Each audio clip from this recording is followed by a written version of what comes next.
Shall we talk about the election debate? Did it make you feel warm and cuddly that democracy is alive and well in this country? Well, it's nice to see. I have to say, as a Russian, I really admire Jeremy Corbyn. I feel like the KGB could interrogate him for a week. We still wouldn't find out what his position on Brexit is.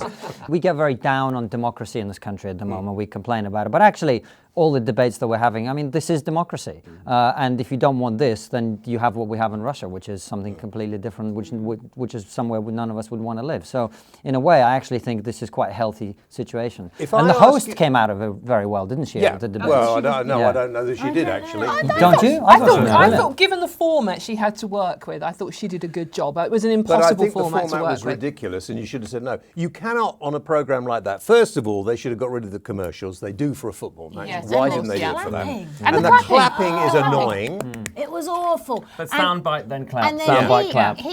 Jeremy Corbyn missed about 3 open goals to do something interesting. And Boris Johnson, I got to the point, if he says oven ready again, I'm going to go and put my head in one. Oven ready. I was like, you're comparing like unpicking Chickens. 40 years of trade deals to a lasagna. I just stop it. Anyway, listen, let's look on the bright side. If one of them wins, we're going to all have free broadband, aren't we, everywhere? We're having free everything, aren't we? Yeah, free everything. Free Yes. stuff for everybody. So we don't need to pay a TV licence anymore. That's obviously going to be free, isn't it? I really According to Nigel. I really love the idea of Jeremy Corbyn running my broadband. I mean, that would be just fantastic. You say the wrong thing, you have the plug pulled straight away. It'd be like living in Iran, won't it? Whenever they talk about broadband and things like that, I always get that idea that then neither really know what they're talking about. If you're like, how many G's is that, Boris? Or Jeremy, like, well, I mean, the most we could get. Yeah. You see, the interesting thing for me, watching that debate, was that they actually must always be told what they're supposed to say, when and where. The Dominic Cummings earworm, wasn't Yes. it? Just say, oven ready and get it done, and oven ready and get it done. The most fatuous, both of bland them, slogans. and I don't know who's doing it, whether it's the same way when Jeremy Corbyn does his press conferences and everything else,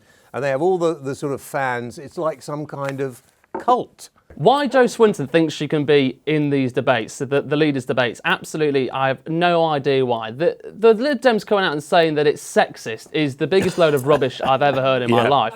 But if you look at the number of MPs that the Lib Dems have, when the election was called in 2016, they returned 12 MPs, I believe. They're now up to 21.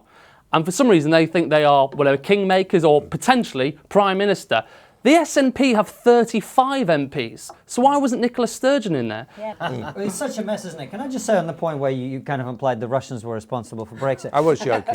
Well, I know you were joking, but but look, if we were responsible for Brexit, the one thing you know is Brexit would be done. Yeah. Right? Actually, we can't vote for any of these parties because many don't stand in our constituencies. We don't get enough choice, which I guess could be a reason for having proportional representation. So there's a lot of vote swapping going on at the moment, which I think is going to change the future of how we vote in this country if it gets... Could you imagine a new idea for entertainment at home? A vote-swapping party. You come in and you put your car keys in a bowl in the middle of the table. Okay, Where's this going?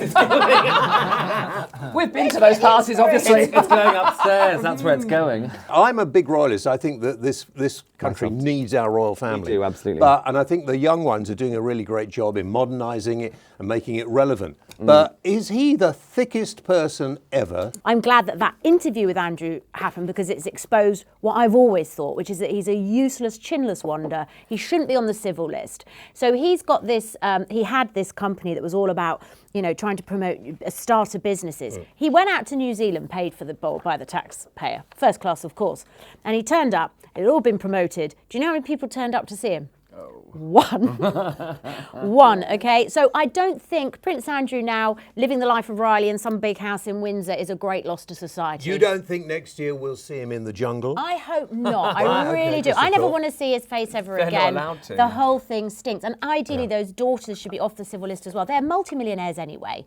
This is serious. We're breaking the news stories. We're getting behind the news. I want to get behind this one. John Lewis say customers can use any changing room they feel like because they don't want people to feel that they are stereotyped by gender. Would you be relaxed in that? Women are incredibly angry about this issue. It surprised me how much of a response that video's got because people feel very uncomfortable with, walking into a female space and suddenly finding that there's people of different genders in there.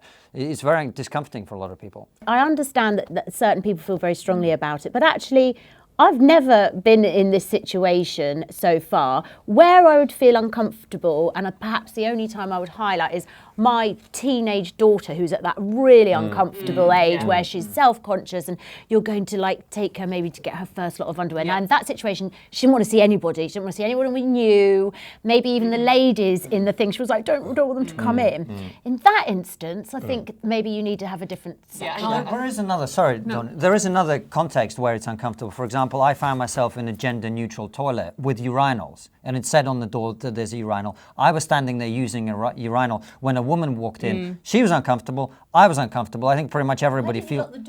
Instagram has banned bikes. I mean, not bikes, likes. That is a great story.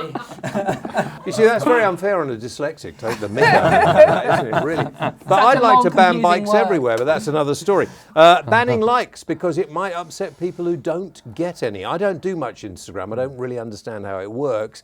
And ever since I put that naked photograph of myself out by mistake, you know, it's very much it's a mental health problem, basically, because Instagram is all about people, especially young people, who filter a picture and they put it up themselves, and if they get no likes or people go, "Ooh, you're gross," whatever, then they can end up hurting themselves, being depressed, etc., etc., I'm going to be really cynical on this one. If Instagram cared so much about people's mental health, they would get rid of the comments, not the likes. I think the reason they're getting rid of the likes is because there's a lot of people now who are making good money out of Instagram because they're influencers, they're getting paid by brands, they can show their engagement, and it's like, okay. But that's so the number suddenly of I think followers, Zuckerberg is going, I don't like the fact that people are monetizing out of my platform. How can I make the money? I mean, this is all my supposition, but I think it's true. And so I think what will happen is, instead of having the likes, you'll be forced to promote via them in some way that will get them a slice of their pie. All I ever see on my Instagram is adverts coming up all the time. I don't use Instagram. Oh, fine. Because I'm an adult. We're all a bit addicted to looking at our likes. So the pleasure centre Where do you at see the your front likes? of your... Because I've not found that bit. underneath your pictures. Really? Often yours aren't in focus, though, aren't they? Are they? It's just You like know what? a side. If you're in a good place, right, and you're happy, I don't think what anybody else is doing on Instagram But I affects you. love But I people think to when be you real. are feeling a bit down, it can amplify what you're already Because feeling. everyone's doing better than you, everyone's having more fun than you, everyone's got a better family than yours, and you're just like, Well, if you're gonna a slimmer bottom. Listen, yeah. you had something taken off YouTube, didn't you? We did. What did you have taken off YouTube? Well, that very interview I mentioned earlier in the show with that gender-critical feminist, she took quite a hardline position on trans issues, and YouTube deleted it because they said it was hate speech, which absolutely wasn't. We appealed it. There was a big kind of outrage about it on social media, and eventually they had to reinstate it and admit that it wasn't hate speech.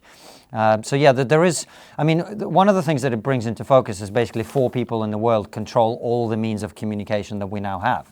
And they get to decide what hate speech is by themselves. There's no appeal, there's no accountability. Tomorrow, if there's another media outrage, that video can be taken down again and no one can do anything about it. So we live in this crazy world. If you want to look at hate speech, just look at Twitter. Yeah, pretty much.